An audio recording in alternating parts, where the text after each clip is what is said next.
c'est bon de te célébrer. Et qu'il y a des raisons infinies pour te célébrer, pour t'honorer. Tu fais des choses qui nous étonnent. Seigneur, quand nous croyons avoir vécu de grandes choses avec toi, mais chaque jour qui arrive, nous ne cessons de nous rendre compte qu'avec toi, tous les jours sont remplis, Seigneur, de tes bontés, que tu nous donnes par grâce. Tu nous as fait passer un week-end merveilleux. Tu as opéré des miracles, mon Dieu, mon roi, de tout genre. Tu as arrêté même la météo, Seigneur. Nous n'avons rien, si ce n'est nos cœurs tournés vers toi, pour te dire que tu es bon, que tu es fidèle, que tu es merveilleux, que sans toi, c'est la mort, avec toi, c'est la vie. Quelle grâce que d'avoir un Père comme toi. Tu t'es révélé à nous comme un bon berger, non pas seulement comme un bon berger, mais un bon berger qui nous conduit toujours là où il y a des verts pâturages. Partout tu es là, en tout temps tu es là. Même lorsque nous traversons la vallée des Baca, tu es là. La vallée de l'ombre de la mort, tu es là.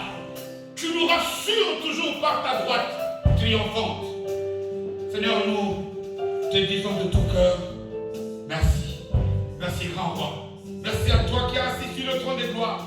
Merci à toi qui mérite de notre part toute la révérence, toutes les actions des grâces, tous les cris des joies.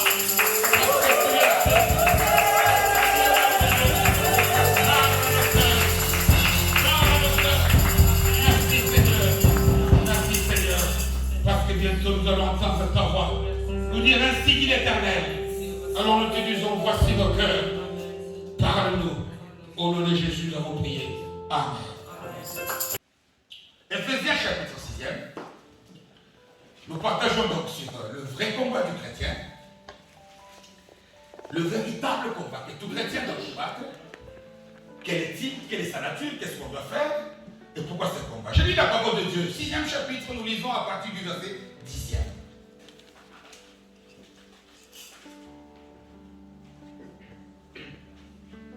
Je lis la parole de Dieu de Jésus. Je répète donc, Éphésiens chapitre 6e, à partir du 10e verset. Il est écrit ceci. Au reste, fortifiez-vous dans le Seigneur. Et par sa force toute puissante. 11e verset. Revêtez-vous de toutes les armes de Dieu afin de pouvoir tenir ferme contre qui? Voilà, parce que les gens lisent contre le diable. C'est contre les risques du diable. Je dois insister pour qu'on voit, que tout le monde le voit. Il est écrit, ce n'est pas afin que vous puissiez, je peux le dire dans les mots simples, revêtez-vous de toutes les armes. Les armes, c'est pour combattre. Afin de combattre pas le diable, les risques du diable. Le diable, il y a quelqu'un, il n'y a aucun homme qui peut combattre le diable. Si nous combattons le diable, c'est que Jésus est venu faire passer son temps. Nous devons combattre les risques du diable. Verset 12e, car nous n'avons pas à lutter contre la chair et contre le sang. C'est-à-dire, notre combat, ce n'est pas contre les humains, contre les hommes, les femmes, contre des amis, des copains, contre nos maris, nos femmes, nos cousins, non, mais contre des dominations, contre les autorités, contre les princes de ce monde de ténèbres, contre les esprits méchants ou dans les lieux célestes. C'est pourquoi prenez toutes les armes. On n'a pas dit quelques-unes des armes. Si tu en manques une, tu es foutu de Dieu, afin de pouvoir résister dans le mauvais jour.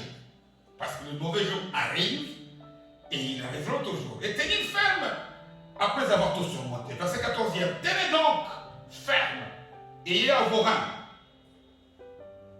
la vérité pour ceinture. Revêtez-vous de la cuirasse de la justice. Mettez pour chaussure à vos pieds le zèle que donne l'évangile de paix. Prenez par-dessus tout cela le bouclier de la foi, avec lequel vous pouvez éteindre tous les traits enflammés du malin. Prenez aussi le casque du salut et l'épée de l'esprit, qui est quoi? parole de Dieu. Et enfin, au verset 18e, faites en tout temps, par l'Esprit, toutes sortes de prières et de supplications. Veillez à cela avec une entière persévérance et priez pour tous les saints. Parole du Seigneur. Amen. C'est vrai que c'est devenu un peu comme une habitude, souvent on le dit, on le répète, qu'il y a des passages dans la parole qui sont très connus et sur lesquels on a entendu beaucoup de prédications. Et si on peut dégager ce genre de versets, celui du 6e chapitre de l'Épître aux Éphésiens aussi en fait partie. Amen. Un chapitre très important, et même d'ailleurs une lettre trop importante pour la foi chrétienne. Un enfant de Dieu qui veut faire des exploits, qui veut expérimenter des grandes choses avec Dieu, doit apprendre des tas de choses, non seulement dans ce chapitre, mais surtout dans toute la révélation que Dieu nous a faite en adressant ce message à l'église d'Éphèse. Amen. Pourquoi je dis ça? Il faut parfois essayer de situer des choses dans leur véritable contexte historique. Réellement, quand ces choses se sont déroulées, dans la vie, il y avait quoi? Parce qu'il y a, nous vivons hier par exemple la cérémonie de la remise des dots de la sœur Muriel. Mais moi, pour ma part, je vois un grand miracle. Parce que lorsque vous interrogez tous les scientifiques, ils vont te dire que depuis qu'on a commencé qu'on a inventé cette science, cette discipline de la science qu'on appelle la météo, jamais à cette période du mois de septembre, il peut y avoir des températures qu'on a connues. Et Dieu dit, reconnaissez-moi dans des petites choses, alors je vous donnerai des grandes. Acclamons Dieu pour ça, parce que rien n'est facile.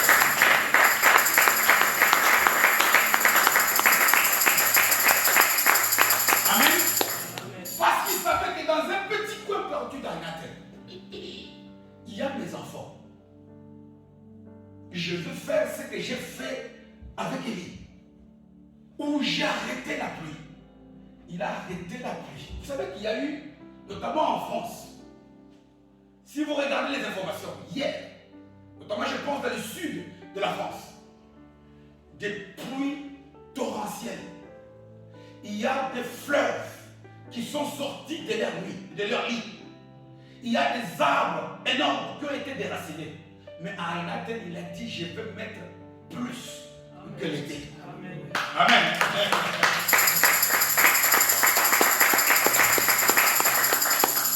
Vous savez, tout le monde, quand il y a des hommes, je n'avais pas prévu.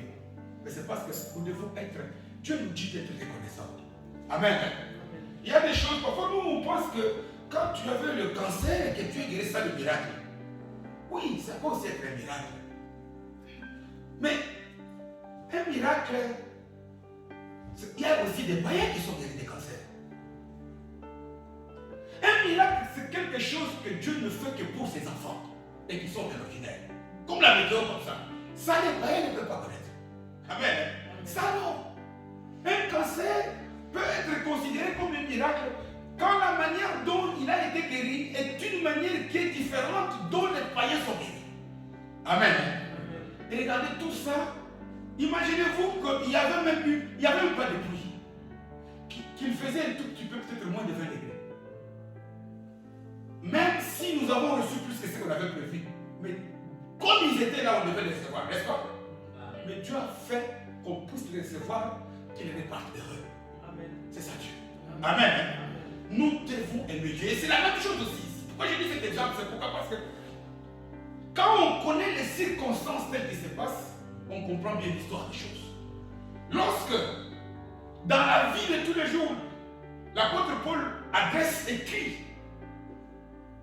cette lettre à l'église d'Éphèse, lui-même il est en prison.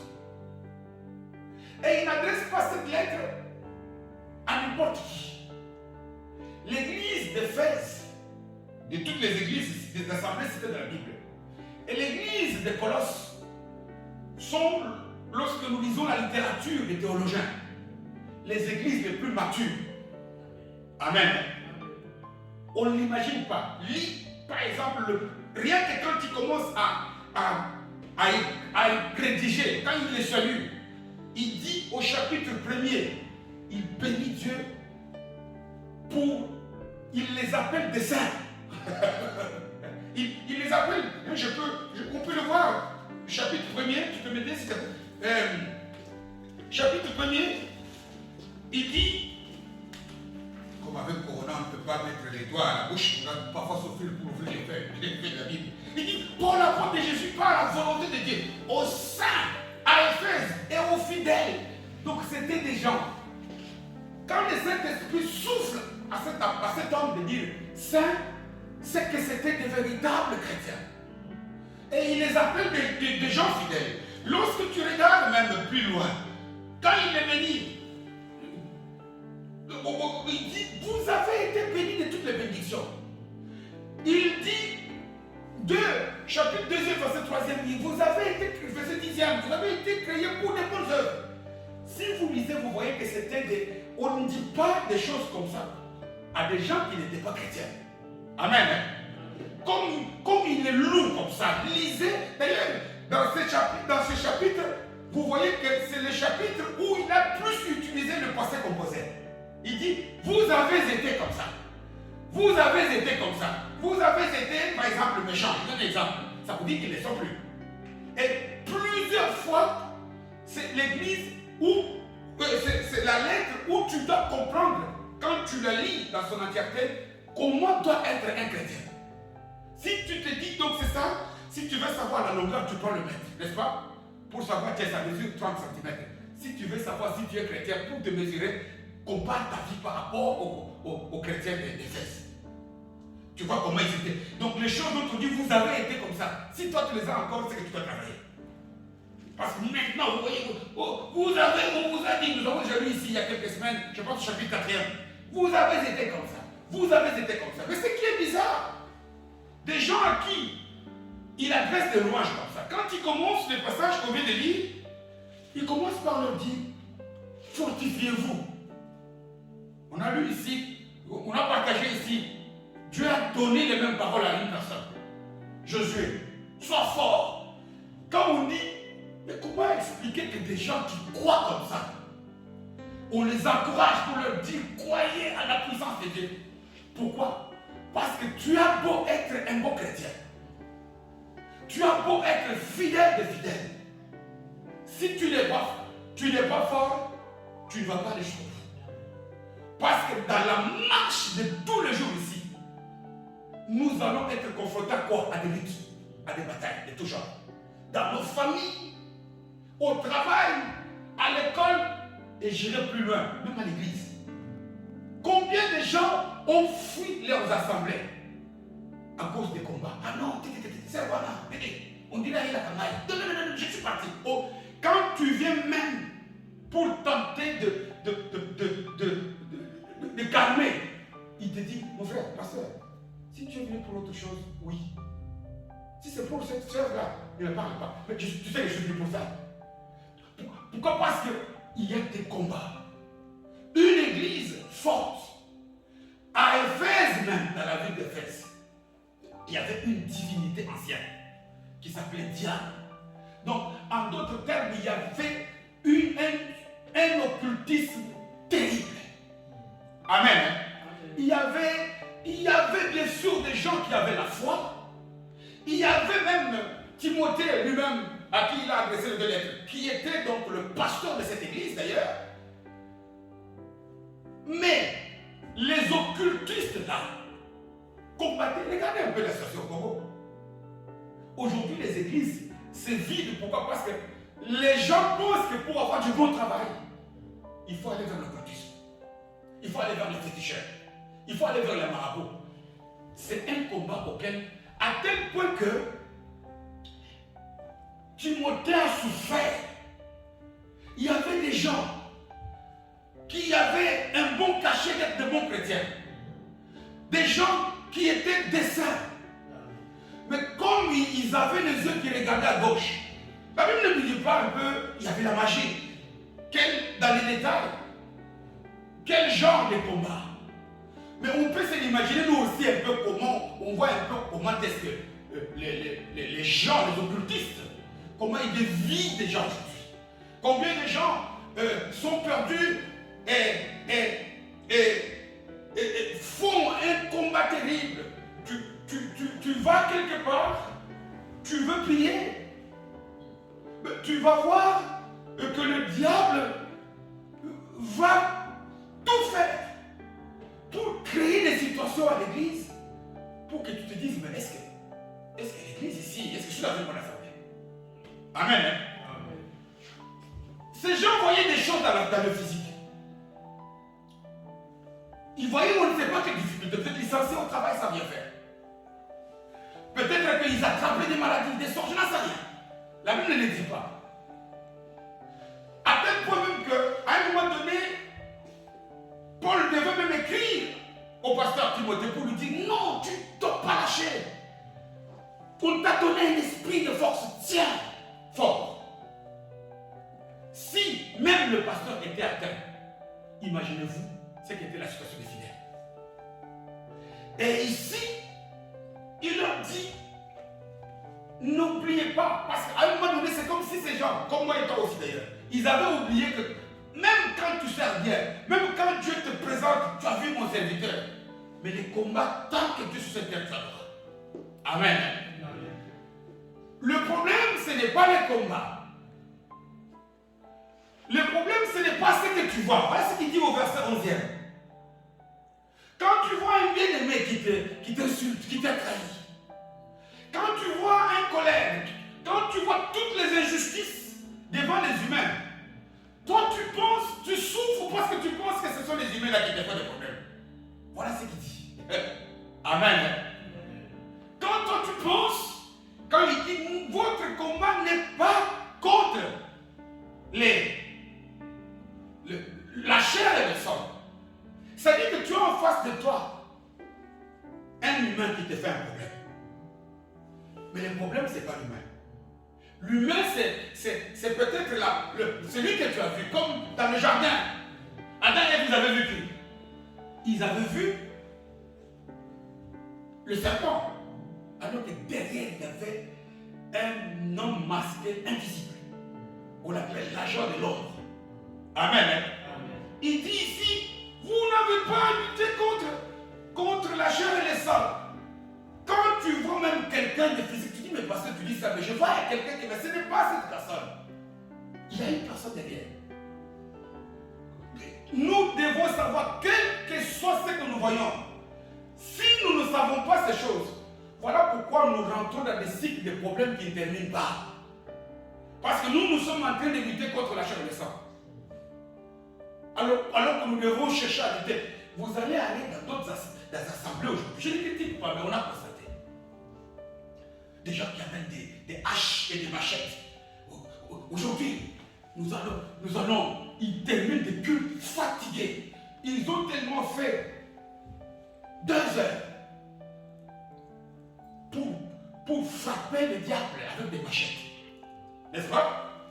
Ils arrivent au moment de l'adoration, ils sont fatigués. On a été quelque part, je pense avec le soeur ici, dans un séminaire. La manière dont on avait regardé ces pasteurs comme ça, il a vu que ces gens ne sont pas avec moi. Il dit, oh, moi, vos histoires d'adoration, sont dit, moi c'est quand j'entre dans les combats, je transpire. Il faut transpirer pour adorer Jésus. Amen. Amen. Ça c'est ignorer ce que Jésus a fait. Nous ici, nous on peut combattre le diable. Tu vas le combattre, tu le vois où? Je vais vous dire une chose. Vous voyez, depuis que le diable a été expulsé du ciel, avec ces démons-là, jusqu'aujourd'hui, les démons, les esprits, donc le diable, Satan, et ces démons-là, donc ces anges déchus, là, leur nombre n'a jamais augmenté, il n'a jamais baissé. Parce que les esprits ne se multiplient pas. Et c'est ça qu'on comprend. Maintenant, si les dans lesquels certains sont engagés avec les frères, depuis qu'on donne des machettes, ça fait depuis des siècles, il n'y aurait plus de démons. Tu vas donner une machette à qui?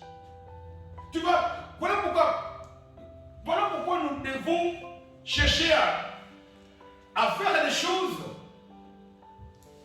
non pas parce que par l'imitation, chercher à comprendre. La nature de notre combat, il n'est pas physique. Tu peux voir une personne qui t'insulte, la personne est là. C'est un symptôme. C'est comme si tu as une maladie. Mais si tu veux cesser la maladie, tu dois t'attaquer à l'origine. Parce que l'origine, c'est l'auteur véritable qui est caché derrière.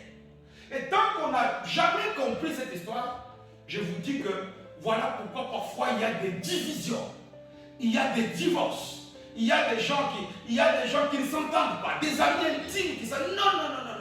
Alors, parce que la mauvaise connaissance de ce que le diable est devenu dans notre alliance, après que Jésus a vaincu, fait que, ou soit, on les surestime. Amen. Hein? Le surestimer, c'est quoi? Quelqu'un peut se faire piquer même par une bête moustique. Il dit, hey, Satan! On voit le diable partout. Il est devenu, il n'y a que Dieu qui est omniprésent, je vous dis la vérité. Quand nous louons Dieu, on dit comment? Il est incomparable, n'est-ce pas? Beaucoup de gens, la manière dont tu surestimes le diable, c'est comme s'il est devenu l'opposé de Dieu. Non. Dieu ne dit pas que le diable est son adversaire. Il dit qu'il est l'adversaire de qui? De nous. Il est à notre niveau. Il ne faut pas les surestimer. Il ne faut pas les surestimer. Il y a des gens qui ont fait du diable un peu comme s'il était aussi omnipotent. On lui donne une puissance au-delà de ce qu'il a. Vous allez voir quelqu'un ou parfois, quelqu'un, je pense déjà dit, qui a un tic naturel. Tu vois, nous donner la mission. C'est le diable.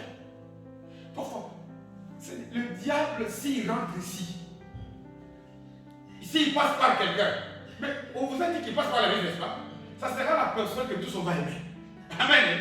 S'il passe par une couleur, c'est une couleur que nous, toi tu dis non, rien à grave. Nous sommes allés dire c'est comme ça qu'il est. Non seulement, ou soit on le surestime pour le rendre omnipotent, omnipotent partout. Le diable ne peut pas être partout. La preuve, est-ce que le diable nous aime? Est-ce qu'il aime les humains? Jean 10 nous dit quoi? Il veut nous voler. Il veut nous voler, nous égorger et nous détruire, n'est-ce pas?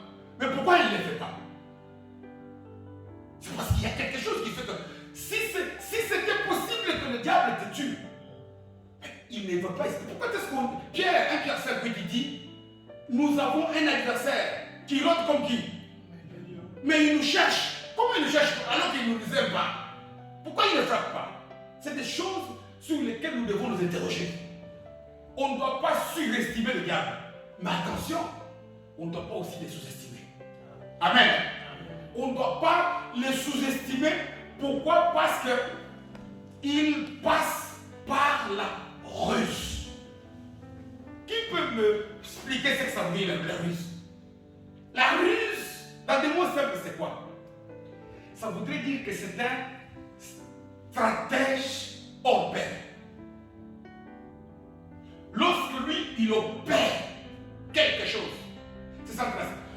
Tu sais, dans la vie de tous les jours ici, le frère Roger souvent qui suit les documentaires sur la criminologie, les assassinats, ça se passe en Amérique, en France, etc. Chez les humains, savez-vous pourquoi très souvent on arrête les truands?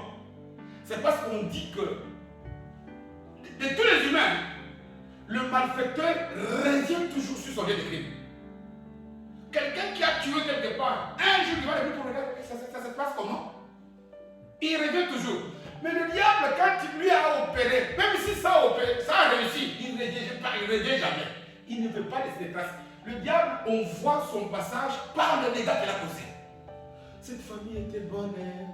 Comment expliquer qu'ils peuvent se libérer? Il ne lui parlait pas. Nous connaissons les exemples des gens en apparence comme ça. Il y a des frères et sœurs qu'on connaît. Tu dis, mais ceux-là, ils peuvent divorcer comment? Le rusé est passé. Savez-vous quel nom Jésus lui a donné, même Dieu d'ailleurs, dans la parole de Dieu, il dit quoi? Le malin. C'est-à-dire qu'il utilise la malice. C'est un ingénieur en stratégie. C'est un piètre personnage qui utilise toute son intelligence, mais rien que pour faire le mal. Il choisit, il ne fait jamais des choses par improvisation. Jamais. Ça, on doit le savoir. Amen. C'est comme ça qu'il est créé. Il n'improvise jamais. Il tient compte de tous les paramètres. Le temps, le comment. Regardez quand il veut piéger Adam et Ève. Comment on donne la description du serpent? On dit que le serpent était l'animal le plus rusé. Il n'est pas allé prendre comme un bœuf, il allait se faire avoir. Ça c'était menteur. Amen. Mais il est allé choisir quelqu'un qui pouvait bien faire réussir la mission. Parce que tu vois comment il ne pouvait même pas prendre même ton ami le léopard. Parce que lui aussi s'est fait surprendre. J'ai lu un documentaire, je lui ai dit, un lion qui avait tellement faim, il avait tellement faim qu'il était à la poursuite d'un singe. Le singe, il arrive voir un arbre, le lion, il monte, il grimpe. Le lion avait tellement faim que je ne sais pas ce qu'il a fait, il est monté au-dessus de l'arbre. Mais le singe, il est allé sur la plus proche, il a jonglé et descendu. Le lion était au-dessus, il ne savait plus comment dire ça. Les autres, mais je vais descendre, ça t'apprendra. Donc tout ça pour dire que un rusé, un stratège, l'exemple le plus parfait, ça passe très vite, j'avais prévu de ne pas parler trop aujourd'hui. L'exemple le plus parfait, allons dans la Bible, allez lire à la maison ici l'une des paraboles que Jésus a données sur le royaume des cieux, ce qu'on appelle la parabole du blé et des livrets. Amen. Quand il veut piéger les humains, il prend lui l'ivraie. L'ivraie est une plante, lorsque ça pousse, tu ne peux pas faire des distinctions entre le blé et l'ivraie. C'est comme ça. C'est-à-dire que lui aussi, quand il veut t'attaquer, il passera par quelque chose où tu ne peux pas t'éviter. Où tu dois être sûr que... Regarde que non seulement il a pris l'ivraie, il prend cette livret-là, on dit qu'il l'a planté quand? Pendant que les autres dormaient, les gens dormaient. Donc, dormir ici, il faut le prendre physiquement. C'est-à-dire qu'il y aura un moment où on sait que celui-là, quand il est dans cette circonstance-là, là, il est distrait. Amen. Et puis, vous lisez dans cette parabole-là, il va trouver, il dit, si je mets, c'est vrai que le blé est semblable à l'ivraie. Mais si je mets l'ivraie d'un côté et le blé de l'autre, ils peuvent enlever. Il va compliquer la tâche. On dit que il voit le blé là-bas, puis il met l'ivraie. Il voit de telle sorte que si tu enlèves l'ivraie, tu enlèves aussi le blé. Voilà comment le diable est. Ça, ce n'est pas pour le vanter, mais c'est pour qu'on le connaisse. C'est pour aussi te dire que tu vas perdre ton temps lorsque tu vas chercher à combattre le diable. Amen. Il n'y a que Jésus. Amen. Amen. Non seulement Jésus le combat, il a déjà combattu. Amen. Parce qu'il est écrit qu'il l'a dépouillé. Amen. Hein? Mais quand il a dépouillé, là, il a précipité sur cette terre. Et la seule chose qui reste à ce personnage minable, c'est la ruse. Parce qu'il est, quand on parle, une personne qui est rusée. Hein? Rusée, c'est quoi en allemand? Nest? Ah. Donc, c'est un rusé. Il y a un animal qui est rusé comme ça, je vous dis son nom. Donc, c'est une personne sainte. Il ne peut que... Voilà pourquoi le diable ne peut pas t'attaquer. Voilà pourquoi Pierre a dit ça. Il rôde.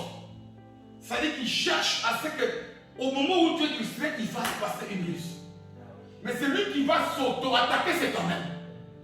Parce que nous sommes cachés à Christ. Il nous pousse au suicide, s'il vous plaît. Il nous pousse à nous tuer nous-mêmes. Il rôde. Lorsqu'il peut faire passer, regarde, dans une circonstance, tel rappelle que la circonstance d'hier, ils avaient prévu de venir au temps. Mais ils sont venus au temps. Je mets une crise de colère. Tu vois, tu auras raison. Hein? Tu vas insister. Tu auras raison. Il va te donner des arguments. Ou si tu n'es pas sage, tu ne sais pas que ça, ce sont des idées qui viennent du diable. Tu es perdu. Regardez, par exemple, dans Matthieu 16, l'apôtre Paul, Jésus pose la question, qui dites-vous que je suis, etc. Pierre, je dis, que Dieu vous bénisse. L'apôtre Pierre, j'aime beaucoup Paul, souvent que ça me vient que Paul. Mais c'est bien comme les gens écoutent, on ne sait jamais, ça peut faut écouter des lapsus comme ça. Je disais que l'apôtre Pierre, on pose la question, les Matthieu échec 0, c'est 1000. Et lui d'ailleurs, il dit, toi tu es le Christ, le Fils du Dieu vivant.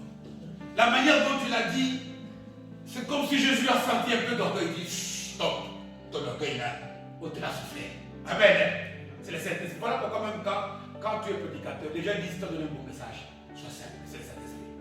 Si tu fais quelque chose de bien, tu pries bien, ce n'est pas toi. Si le Saint-Esprit ne parle, tu ne prieras pas bien. Amen. Hein? Si nous n'avons pas le Saint-Esprit ici, il n'y aura pas de bon culte. Même quand vous chantez ici, c'est la grâce, par le Saint-Esprit. Amen. Hein? Mais regarde cet homme-là. Et c'est sûr que cet orgueil a voulu l'emporter. Les diables disent, où est là? Maintenant qu'il est pris d'orgueil, je peux faire passer ma ruse. Jésus leur dit, je vais aller sur la croix. C'est la mission. Jésus, pendant 3 ans, il leur disait, je suis venu pour mourir. Il leur a dit que je vais mourir. Maintenant, Paul, et puis, qu'est-ce que c'est ça? Rien de moi. On a encore les effets d'hier. Rappelez-moi comme ça, on doit éviter ce genre de choses. Je disais que Pierre, pris par cet orgueil d'être plus intelligent que les autres, il dit, il est faible maintenant. Il dit à Jésus, tu ne peux pas aller sur la croix. Qu'est-ce que Jésus s'est attaqué à Pierre? Non. Quand il dit à Pierre, arrière de moi, Satan, il parle à l'esprit qui pousse Pierre à prononcer des paroles comme ça. Amen. Hein? Voilà pourquoi, si nous pouvons nous tous passer, il y aura moins de problème. Et quand tu vois quelqu'un qui te parle, tu te dis, je gagne. Je suis devant la chair de sang. Mais il y a un esprit. Et puis, il y a des armes. On n'aura plus pas le temps de tailler aujourd'hui. Ce n'est pas l'arme de la colère. Ce n'est pas l'arme de la vengeance. Il y a des armes qu'on va voir ici.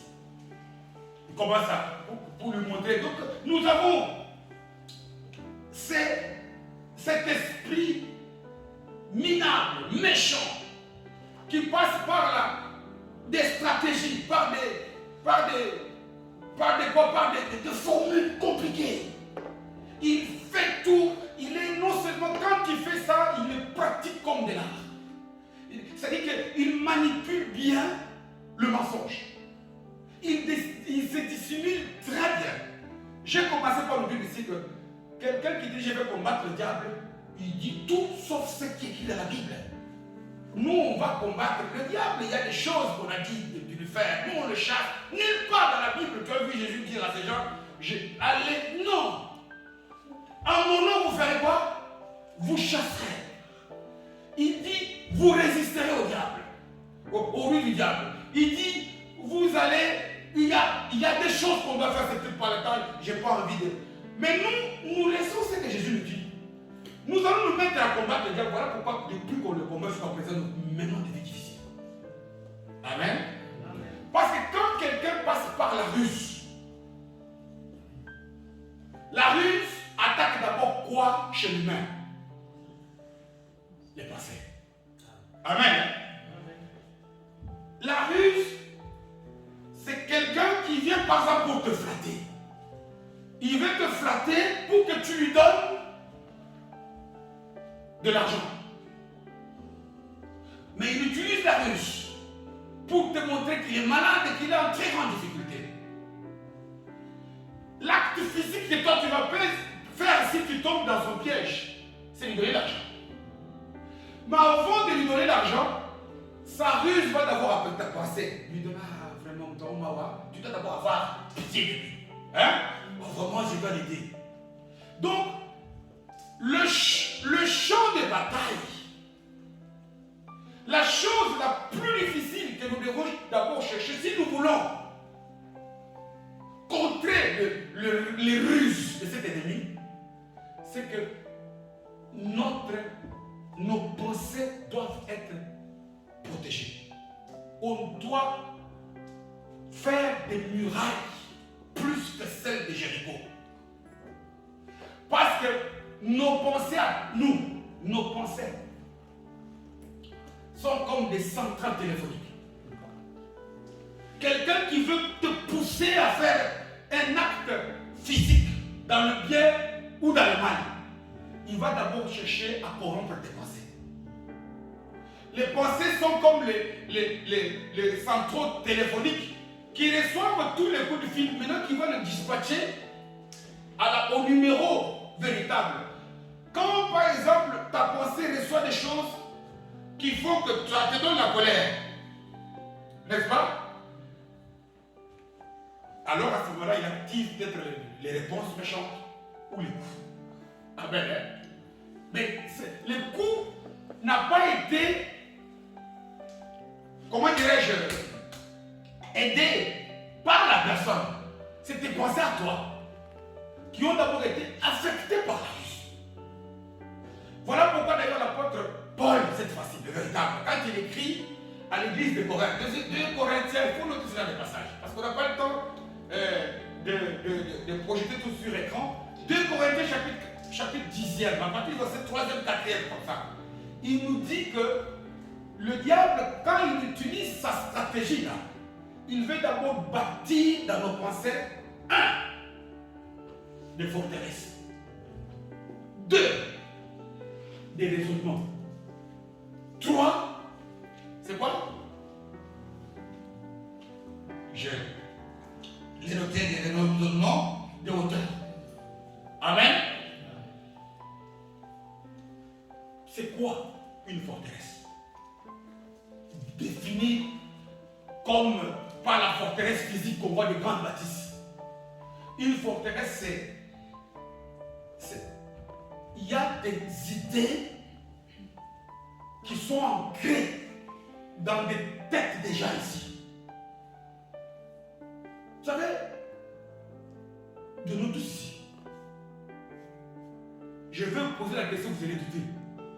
Mais même vous qui êtes des femmes, dans la tête des femmes, des humains, une femme est plus faible qu'un homme. Mais justifiez-le. C'est une forteresse. Amen. C'est une forteresse. Tout le monde a accepté ça comme ça. Mais faisons la démonstration. Il y a des femmes qui font des choses que les hommes ne peuvent pas faire. Il y a des hommes qui font des choses que les hommes ne peuvent pas faire. Mais sur tel que oui, ça c'est une forteresse. Il y a des tas de forteresses comme ça qui font que, par exemple, tu viens ici, tu dis, hey, combien de fois, au départ, nous qui étions en Allemagne, des gens pouvaient penser qu'en Allemagne, personne ne pouvait avoir un séjour à long terme. C'était des forteresses. Il essaye, il vient, il te dit, mais oui, regarde comment tu pries. Regarde comment tu pries, tu tout le temps. Regarde comment tu donnes des offrandes. Comment expliquer qu'on peut chasser tout le monde du travail et garder tout le monde, on te chasse toi? Toi, tu vas continuer avec toi? Voilà, ça c'est des hauteurs. Amen. Il faut ou des raisonnements. Regarde, Corona a tué tel, il a tué tel, il a tué tel. On a prié, on ne va pas Corona partir. On commence à faire. Ces idées-là viennent du diable. Amen. Hein? Même si Corona, on le voit encore physiquement, tu dois te dire qu'il a déjà été cloué sur la croix. Parce qu'à ce moment-là, le piège de l'ennemi, c'est que tu penses. Vous savez, il y a le sage Salomon, il est dit dans le livre de Proverbes. Il dit, telles sont les pensées de l'humain. Tel est l'humain. Je dis avec le mot. En d'autres termes, ici, peut-être parce que comme le temps file et que nous sommes pas physiquement, je vais tenté d'aller vers la fin du message. Aujourd'hui, on peut continuer dimanche parce que nous devons savoir que si nous voulons sortir vainqueurs contre les ruses du diable, pas contre le diable, contre ses stratégies, contre ses pièges qui nous tombent partout, parce que lui, on lui a coupé les mains, mais il sait quand même encore nous tendre des pièges en passant par ses pieds. Nous vivons dans un monde où tout le monde n'est pas encore converti. Les gens qui ne sont pas encore convertis là sont des gens par lesquels il peut passer pour nous attaquer avec des stratégies. Il peut venir comme ça, il t'attaque, il a un comportement difficile. Nous devons savoir que la muraille que nous devons chercher d'abord à dresser, c'est protéger nos pensées. Mettre une muraille où il doit y avoir un filtre qui laisse, comme même pas le masque FFP3, FFP10, où rien ne peut rentrer que quoi? La bonne sémence qui est la parole de Dieu. Vous savez, une personne qui ne laisse que pénétrer la parole de Dieu. Nous l'avons lu dans Josué chapitre 1 verset 8. Quand tu laisses que dans tes pensées la parole, tu vas commencer à parler parole. Amen. Hein? Et une personne qui parle parole jour et nuit, tout ce qu'il entreprend, Dieu le fait réussir. Mais quand je dis laisse entrer là, j'insiste, je l'ai déjà dit ici, il n'y a pas que des voix audibles. Les circonstances nous parlent aussi. Il peut passer par des circonstances pour te faire voir que non, il n'est pas avec toi. Tu dois bannir ce genre de pensée de ta tête. Parce que dès qu'elle s'installe, que ça, moi je ne l'aurais pas, ça devient une hauteur, ça devient un raisonnement, ça devient une forteresse. Or, ces forteresses-là, la Bible ajoute que lui nous a donné des armes efficaces. Pas des armes que moi et toi on utilise. Des armes qui sont prêtes pour ébranler ces choses. Amen. Hein? Amen. Voilà d'ailleurs pourquoi le même apôtre Paul, il le dit dans Romains 12, chapitre 12e, verset 1, il dit quoi? Nous ne devons pas nous conformer au siècle présent. Mais le travail premier de ton enfant de Dieu, c'est de laisser être transformé. Amen. Hein? Par le Saint-Esprit, laisser transformer sa mentalité, sa pensée. L'église n'a pas la pensée d'église. On vient ici déjà avec la pensée de défaite. Dans nos têtes, on est on vient comme pas au tir. On ne s'attend à rien. Je vous dis, quand tu ne t'entends à rien, tu n'auras rien. L'impossible est pour les hommes, l'impossible n'est pas pour Dieu. Mais si on ne veut pas pour les hommes, on veut pour qui? Pour Dieu. Alors, tu prends tes choses là, tes impossibilités humaines là, tu les laisses dehors. Tu dis maintenant je rentre, je serai en face de celui qui rend l'impossible possible. Celui qui est capable de dire un mot et la chose qui n'existe pas fait quoi? Fait l'existence. Parce que quand on commence à penser humain, il y a ça, il y a Corona, mais on perd du temps, on se laisse être piégé par l'ennemi qui passe par là. Voilà pourquoi, pour terminer aujourd'hui, il nous a donné alors la liste de ces choses, de ces armes-là. Il a cité 6 ou 7. Ou des choses que nous devons faire. Quand nous sommes devant des ruses du diable, il prend des choses physiques et il donne leur équivalent spirituel. Il parle par exemple, il commence par la ceinture, vous avez vu? Pourquoi? Parce que nous allons voir le rôle de la ceinture. Et puis quand Paul, je vous dis que quand Paul écrit cet épître, Paul il est en prison. Quand il est en prison, la prison était gardée par des militaires romains. Il est à Rome en prison. Et ces militaires-là, ils avaient vous avez déjà vu dans les livres historiques ici, comment étaient habillés des militaires romains. Ils avaient des tenues tellement énormes, où il y avait des armes partout, que si cette personne oubliait de mettre sa ceinture, voilà même pourquoi il commence par la ceinture, il ne va même pas combattre, parce que le pantalon va tomber. Si ton pantalon tombe, tu fuis. Tu abandonnes. Rappelle. Et l'équivalent, c'est-à-dire que la chose première que tu dois avoir, ce qu'il dit, c'est la vérité. C'est quelqu'un qui vit ici dans une vie de mensonges. Mens, et je te le ferai. On doit travailler pour être véridique. Quand tu vois quelque chose, quelque part, tu as faim, sois vrai. Amen. Sois vrai. Même si les gens vont se moquer de toi. Si tu vois quelque chose que tu veux avoir, hein? Tu vois par exemple, moi je veux avoir ça. N'aie pas honte. Nous n'avons pas de timidité. Parfois, nous avons des raisonnements où les choses doivent se passer comme ça. Les choses doivent se dérouler. Ces formules-là sont les pieds du diable qui vont nous maintenir dans le minimum, dans la perte. Nous devons travailler. On verra c'est quoi la vérité devant Dieu, selon Dieu. Qui est la ceinture? Il enchaîne. Nous devons être justes. C'est quoi être juste? Voilà les arbres qu'ils doivent avoir. On aura le temps de développer tout ça. Amen. Hein? Et nous devons avoir le zèle qui est dans l'évangile. Nous devons avoir le bouclier de la foi. Nous devons avoir le casque qui protège la tête du salut, l'épée de la parole, et puis il termine par la prière. Voilà des choses auxquelles nous devons travailler. Au lieu de prendre le marteau, chercher à aller terrasser le diable et se fatiguer. Quand on arrive au moment de l'adoration, les gens n'ont plus de souffle. Parce qu'ils ont passé du temps. Ils l'ont combattu. Mais comment demain ils vont le combattre? C'est des choses simples. Nous devons nous travailler avec les choses que Dieu nous donne. Voilà même pourquoi le passage nous dit fortifiez-vous dans le Seigneur. À ce qu'il a dit, des choses que Dieu nous dit nous paraissent en vérité simples et inefficaces. Or, il dit dans 2 Corinthiens 10, il dit que ça ébranle des forteresses, ça ébranle des raisonnements, ça détruit les hauteurs qui sont infranchissables. Que Dieu t'aide, que Dieu m'aide. Amen. Hein? Amen. Aujourd'hui, à saisir une chose. Ne surestime pas le diable. Mais ne le sous-estime pas non plus. Jésus, c'est lui qui avait reçu cette mission. Mais cet être minable, il a été précipité sur cette terre. On lui a arraché le dent et le venin.